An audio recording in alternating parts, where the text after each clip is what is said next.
ಅದೇನು ನೀನಂತ ಹೇಳಪ್ಪ. ಐವದ ನನಗೆ ಸಂಬಂಧ ಹುಡುಕ್ತಾ ಇದ್ದೀವಿ.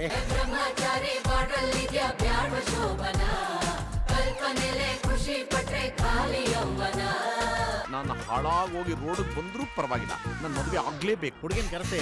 ನೀವು ಹುಡುಗಿ ನೋಡಕ್ಕೆ ಬಂದಿರೋದು, ಧೈರ್ಯವಾಗಿ ನೋಡಿ. ನನಗೆ ಹುಡುಗಿ ಓಕೆ. ಕತ್ತಲ್ಲೂ ನೀವು ಚೆನ್ನಾಗಿ ಕಾಣಿಸ್ತೀರಾ. ಕತ್ತಲಲ್ಲೂ ನಾನು ಕಾಣಿಸ್ತಿದ್ದೀನ. ಇದೇ ಕೊನೆಯ ಅವಕಾಶ. ಹ್ಞೂ ಅಂದ್ರೆ ತಾಳೆ, ಇಲ್ಲ ಅಂದ್ರೆ ಯೌವನ ಖಾಲಿ.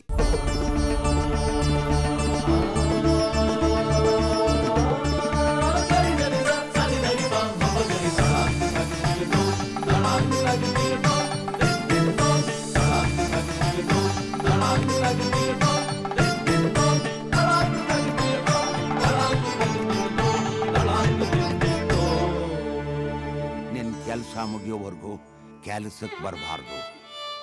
ಗೂಗಲ್ ಪೇ ಮಾಡ್ತೀನಿ. ಗೋ ಎಂಜಾಯ್. ನಿಮ್ ನಿರ್ಧಾರ ಏನೇ ಇದ್ರು ನನಗೊಕ್ಕೆ.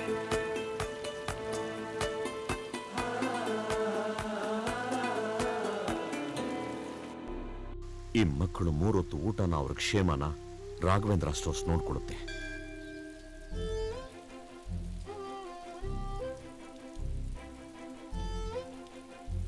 ಏನೂ ಬಯಸದೆ ಆತ್ಮತೃಪ್ತಿಗೆ ಸೇವೆ ಮಾಡುವವನು ಪರಮಾತ್ಮನಿಗೆ ಹತ್ತಿರವಾಗುತ್ತಾನೆ, ಪರಮಾತ್ಮನಾಗುತ್ತಾನೆ.